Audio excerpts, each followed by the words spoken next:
about somebody pulling a gun. And, casinos are emotionally packed places anyway, right? And they say the decision, you make it in the first 11 seconds, you make a decision to fight or flight. Well, you might make a decision. How many people said, man, if I just had a few more seconds, I wouldn't have pulled that trigger or whatever. And I just don't think guns and casinos are a mix, so there's no place for it. So I'm very pro this metal detector, and I got to give kudos to Justin Moore, my boss, for, installing them and going through with it. Because right now we're starting to see some of the fruits of it. The people are really coming to us and saying, man, we never can believe that when we walked through the door. Mm-hmm. We had to wait a few seconds to get in, but man, thank you. I feel so much better about coming into the casino. Well, just the perception that they're going to feel safer, that people are going through. And if there is a weapon of any kind, it's not only guns, it could be knives too. And they're taken away, and they're going to feel that I'm okay being here. If something breaks out, it's not going to be a shootout. It's not going to be a stabbing situation. So it makes the customers feel safe. In their grand majority of them are going to feel safer, and it's okay to be in the place. I think all of us would feel, I feel more comfortable taking a fist than a bullet. Oh, absolutely. Definitely. But first of all, you had public hearings, and that was pretty much the outcry in the Valley Forge area and also with Philadelphia. And I personally, in my position as a shift manager, the locals who were significantly well off, who became our more frequent players, and they became very dependent on the casino and got very hit negatively in their pocket. Some of them didn't take it well, and I remember personally getting a local coming to me and said, "Bruce, listen, such and such is said he's actually living in the parking lot in the van out there, and he's dying of cancer, and he's pretty desperate right now. He said he's going to come in here and blow this place up, and you're first on the list." And my head was on the swivel. Yeah. And when you have mass amounts of people, large amounts of people, when you have 100 and some thousand square foot property and 140 table games and 5,000 slot machines, there's a lot of people out there. And so we had to, there were times when we get a report, the dealer thinks they saw a gun on this guy, and it's strapped in this belt buckle. And next thing you know, he gets lean over to do something, it falls on the floor. You see the guns, and then now people are afraid. I remember having a team member who was highly upset because one of the customers, the little purses the man purses that you wear over your shoulder, they look like a holster. Well, it was clearly a purse. And we had the gentleman open it up and show the dealer, but she was so frightened that she couldn't maintain herself. I said, well, maybe this is not your business, the business you should be in. But anyway, but it's a purse. She should be working from home. He could have a gun. Now, God forbid, she might be listening to this and I'm bad manager. But anyway, I would definitely feel better, knowing that there's a metal detector, there's a door frame that somebody has to walk through now. Oh, and let me add this too. When Miguel and I travel there and we fly in to Philly and we go down to South Street to pick up our sub from down in Jim's 4th and South. Miguel's eating his sub. I'm looking around. Miguel, see, oh man, okay. Oh, is that guy okay? Oh wow, okay. I'm thinking everybody has a gun. There's a. Oh, no doubt, everybody has a gun. It's crazy, and I think I think it's going to give people a very good sense of security. And listen, it's about time. I run them 3 properties for Jack Entertainment. They were in Cleveland, Cincinnati, and Detroit. Euclid, right there. Greektown and Detroit area. It needs it. Everybody needs it. I mean, and you know what? Like I said, I think we're the leaders of the pack, and in 5 years, you're going to see it. 80-90% of the casinos. In the year 2000, Motor City Casino, a police officer, he had lost $25,000 in MGM. He goes over to Motor City loses 10,000, pulls out his revolver, shoots himself right in the head, right on the table, brain matter all over the dealer, instantly. You ever hear about that one? No. Oh yeah. I can believe it. In Chile in 2019, in Chile, the guy loses 25,000 pounds or something like that, whatever it is. Chilean pesos, which is nothing. Yeah, but it was his life savings. Pulls out the revolver. I'm not going to show it. I have the video right here. We have the video. Yeah. I have it right here. He pulls out the revolver on the roulette table, shoots the dealer, shoots two dealers. They're under, and the other ones are under the tables and stuff. And then he walks out like nothing ever happened, Yeah. But, what was that thing they had in Southern California where a guy was shooting through the slot area? It's like I said, it's just you just go from emotional highs to lows in a casino in an instant, like that. And like I said, people make that fight or flight decision or the crazy decision in 11 seconds in their brain, and then they come back to reality. Why put them in a situation where they've got a weapon and can make I don't see it as a thing we need, moving forward. So you're going to be a trendsetter, I think so. Just make the door frame, the metal detector. Yeah, the whole roll. Make it look like a slot machine. Put some lights on it. You remember maybe a counter like the 119,000th customer that comes through the door, right? I'm sorry. Hey, if you do it, I want royalties. Okay, so I think you're going to see it just like the temperature checks. There was some of the temperature checks you didn't even know, you were getting scanned, but you were getting scanned. And I'm sure the metal detectors, once the need is out there, the technology will progress to a point where you don't even know they're there. But there'll be that beep, and listen, you need to empty your pocket to show us what's there. I want to go back to something you talked about a little bit ago about Caesars, Indiana, because it brought up some memories that I got to share. As I've been in Vegas now, let's just say at that point in time, I don't know, 10, 11 years, I don't know, 12 years, whatever. And I go to Caesars, Indiana for some reason. I wanted to see it. I went there, and you drive down that river road, blah, blah, blah. The largest ship in the world at the time. Yeah. So I go there, and then I'm coming out of the parking garage, heading out, going back to Ohio to visit my family. And it all of a sudden it hit me, wait a minute, there's no billboards. There's no advertisements for personal injury lawyers. There's no jackpot billboards. There's no strip club ads. There's nothing. I've just left it. I've left the casino behind. It's gone, And I thought, oh my God, if I ever get the chance to come and work at a place where when I leave that door, it's done, I'm going to take that opportunity. Because in Vegas, you don't get that opportunity. When you leave a casino, you're still bombarded with all that hype and craziness and neon lights, everything is there. Yeah. And it just hit me like, whoa, my God, this is a whole different world. You just, leave the bags at the door and drive home. I never thought of it that way. I never even noticed that until you said it. I never noticed that. I never thought of that because I lived in Louisville, and you're right. There wasn't anything that I think about it that was near that you knew that there was a casino there. Yeah, it's like when I leave Rivers here and I come up into my little suburb area here, it's like there's no casino. That world don't even exist no more. What's that called right there where you're at? That's I'm in it's called Penn Valley. So I'm Ardmore, Narberth, Bryn Mawr, where Villanova is. Penn's Landing, it's a beautiful area here, but like it disappears, it's gone. And I didn't know until I moved away from Las Vegas what a change that is in your life, to just let that stuff go and not constantly see it in your face, every day, every minute. Well, Benny, are your customers more local, or do you have it throughout the surrounding state? So yeah, we do have a pretty regional market there with the north end of New Jersey.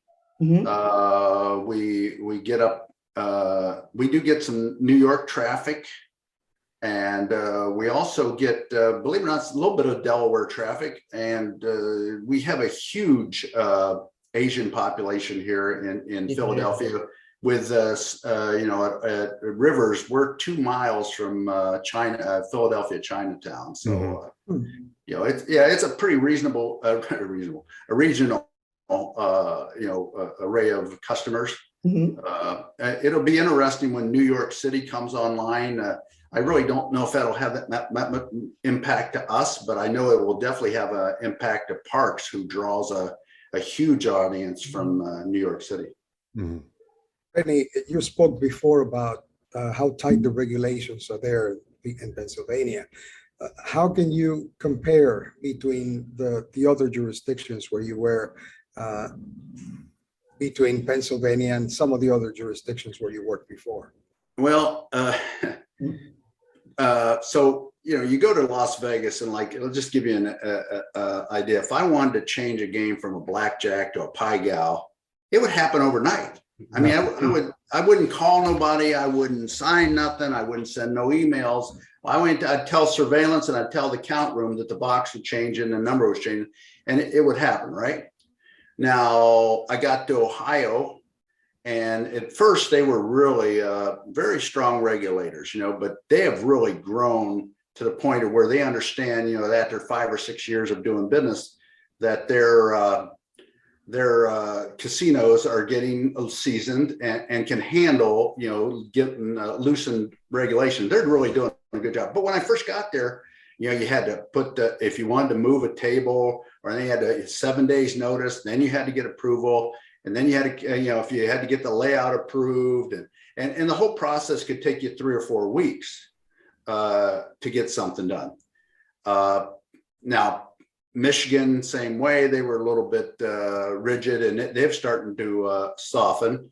And New Jersey's really went loose. They've went, I remember when I first went to Atlantic City, people had badges that were dangling like elephant trunks, when they From would, the side, deal dice, you had these big long badges that were flopping, because every game you dealt, you had to have a badge for, And Pennsylvania is, it's in a class by itself, and God bless them. I mean, they're really trying to ensure that the integrity of the games and the customer experience is the best. We have the best blackjack games in America here. We have to stand on 17. They're all 3-2. The surrenders allowed. That's law. That isn't just somebody's idea. It's written into the law. So you stand on soft 17? Stand on soft 17, yes. Oh. And surrender. And I mean, that's mandated retail, and it's not high limit. It doesn't matter where you're at. So it's quite a liberal game for the customer. But like, if I want to change a game type, like let's say from Spanish 21 to BJ, it's an actual, the 2-letter designation is changing. That has to be part of a operational move plan, right? So slots and table games, the operational plans are always put together. So let's just say slots is on a 3-week plan to move slots and stuff. I can't change that Spanish 21 to a regular BJ till I get into the next move plan, which may not get closed out for 4.5 weeks. That's in Pennsylvania? So that's in Pennsylvania. Wow. Well, actually, the most liberal one that was Florida. Florida, because we were self-regulated. We had the Seminole tribe was our gaming commission. So we self-regulated. We wanted to change something in a minute, not a day, but nothing. You were talking, what was that last podcast you talked about, Paul Malo and the flip multi-game? It's funny, when Paul was at the Cincinnati property, when we met the first time, I walked him in, and you blew my mind when you talked about this multi-change game, right? Yeah. So we had this guest at Cincinnati who was like a senior vice president for PPG or whatever. He loved the Ultimate Texas Hold'em. He'd play out there, and Cincinnati 4 a.m. gets a little shaky, right? Well, he'd be out there in this carnival pit with $25,000, $30,000, $40,000 in front of him, and his wife was an even bigger slot player, and she said, "Can't you put him an Ultimate Texas Hold'em table in the high limit?" And I'm like, I told my boss, I said, I can't give up why not a blackjack and high limit for an Ultimate Texas Hold'em game. Why said, not? Can't you come up with something? Yeah, why not? And I said, Well, I said, I don't know. I said, you know what? I seen this Omni table. I don't know if you noticed that table that was electronic that changed tops instantly. Yeah. I said, I seen that, but that's, these guys never got their Different. stuff there. Yeah. I said, let me write the ICs and see if they'll buy us doing a I call it a multiple change table to begin with, right? Okay. And I wrote the ICs, and that's when the regulators were starting to move off this point where they were just rigid and everything was no. And they said, you know what, we don't see no problem with it. You'll have to have have each game in the system to where you can switch back and forth. And the process took us about 20 minutes to change the top and put the game on. And it finally got to the point where 2 years down the line, they let us do just like you were doing in Florida. And it was called a multiple purpose table. And I didn't have to change the box. I didn't have to do anything like that. And I thought it was so funny. Paul never mentioned that. And he'll say, hey, man, I had the same idea. Oh, we were doing it for years. It was great, man. It was it took heavy lifting off of us, the responsibilities of, okay, we got to do an emergency drop. You got to call IT to reconfigure the game. You got to, the credit and everything. It was such an easy deal because they had it here in Punta Cana, but they didn't do it correctly. They were just changing the top and not changing the configuration, not pulling the box, not pulling the chips out. So when I got here and we were doing the tournament, and I said, we're looking at, it was like 20 or 25 players who had nothing less than $1 million credit lines, $1 million, $2 million, $5 million lines. So I'm trying to line up, okay, what games are going to be reserved? Because everything was going to be reserved. So I said, okay, Miguel, this guy there, okay, yeah, this guy, he plays blackjack. Miguel says, no, he plays baccarat. I said, no, it says all of his ratings say blackjack. Because he was playing on one of these games, they flipped, and they never changed the configuration. So that's how it was discovered here. And we put it in place. It was the best, but that was a pretty awesome thing. Yeah, I would suggest that here somebody would have a stroke. I'm just telling you, it would cause nothing health to it. problems. It's nothing to it. You're creating a new game type, actually. That's what it basically called It's just the designation of the game, and blend the theoreticals. What we did is we blended the theo between baccarat and blackjack, and we came up with a medium between the two. Therefore, you don't have to change anything on the computer. You don't have to change the theoretical. You didn't have to change anything. It was just flip the top of the table, which took literally less than 3 minutes to do because you had to take 4 screws out, flip it. If it was baccarat, hook up the baccarat shoe to the reader board, and that was it. In 5 minutes, you were dealing. Yeah. So yeah, I got when I got to multi-purpose. Luckily, we had Ballet's table view, and I could actually change the designation in 1 second. And actually give them the exact theoretical of whatever game that we were using. It really worked out well, and I think that's something that if you're an operator out there and you've got a small casino like some of them in Colorado or whatever, it would come in greatly handy. You get this guy walks in out of nowhere. Now he wants to play Let It Ride at $100 a rattle in the middle of the night. Hey, let's go. Let's get it on. Yeah. You've increased your real estate with table games. Hina, are we killing you, Hina? No, I'm actually keeping up, believe it or not. The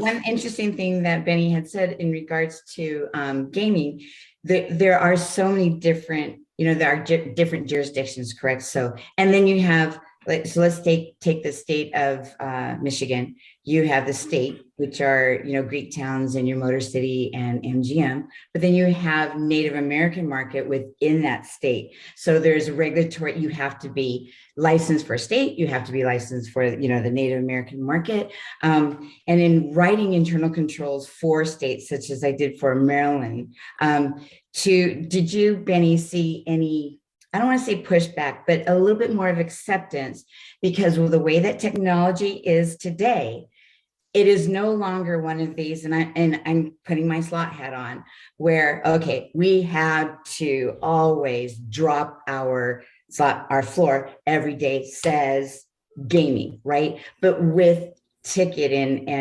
cashless and everything else like that, why should we continue dropping every day? So gaming, here's here's internal controls, here's how we will see this, here's how this new technology works. Thoughts, right? But I would still get some of those that would say, no. Well, why? It's always been this way. And you kind of want to say, okay, technology has changed. Coin is no longer dropping in slot machines, tickets. Pretty soon, now we're doing cashless in a way, but you still, and then the phone apps at tables, right? So you do have quite a few jurisdictions and gaming regulators that say, no phones at the tables. Absolutely not. No way. We will never change that. Why? It's always been this way, right? So do you see a little bit of acceptance in your new world? The old guys got to die off.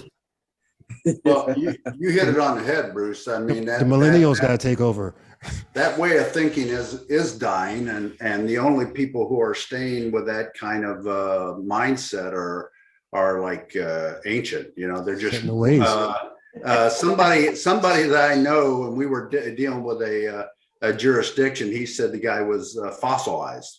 He was just, that's the term it was used, and that's sooner or later fossils, break apart and they're gone. I do see one trend. And when we're talking about, let's talk about online gaming and online slots and online this and online that, sports betting. The regulators really know it's so far over their head. It's so far over their head. They say yes to everything. It's amazing what the online people are getting on. And then, you get to a land-based casino and you ask for something very similar, right? And it's no, because, and that amazes me, because the craziness that's going on online gaming, online sports is just nuts. It is nuts. And anything and the revenues are just so crazy. The tax revenues for the states, they just say yes to everything. Or could it be that since it's so technological, they're afraid to say no to it because they don't know anything about it, and the easiest way is just saying yes, go ahead. Right. Because I don't have to study anything. I don't have to get into anything, and somebody's is gonna come in and explain to me all this technical jargon, and it's gonna go right through my head. So, yes, let's do it. That's why, Benny, you said something earlier also, and it's something that I also learned along the way. And I was fortunate enough to work with a regime of managers, which was Joe Giaimo, Howard Dreitzer, that had that philosophy. You have to prepare the younger generation to take our jobs. We got to pass on the knowledge, let them grow, let them gain the new knowledge that's coming, but we have to give them a solid foundation. Because see, with there was this growth of the industry that took place, that people were shooting up through the ranks so fast that they became diluted. The knowledge was diluted. They were bastardized because they were not getting the information that they need from experience. They weren't getting that. There's nothing beats experience. So with that experience, you need somebody, putting that up, molding and framing that stuff and giving you the reasons why.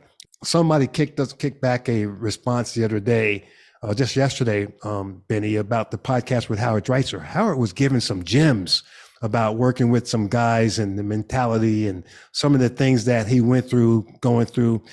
And I know what EBITDA is. I know what space allocations are and things, but he took it to another level that some things I wasn't thinking about. The combination of passing on and preparing somebody to take your job and to give them those cherries and roses to understand why, and at the same time, let them be assertive and aggressive enough to want to learn the new technology and so forth, and put all that together, we're doing our job. We have to prepare people and not be afraid, because the old days, people were afraid. They were insecure. Oh, he's going to take my job, Take my job, please. Yeah. Please, so I can move on. When I started my first week of this Masters of Table Games Management, and I always tell them the story that, for the first 10 or 11 years, I just followed what people told me to do. Hey, you're supposed to tell dealers to clear their hands. You're supposed to do this. You're supposed to do that. Okay. But I didn't really know why, and I was doing it. I know I was moving up in the ranks, and I was doing all this stuff right.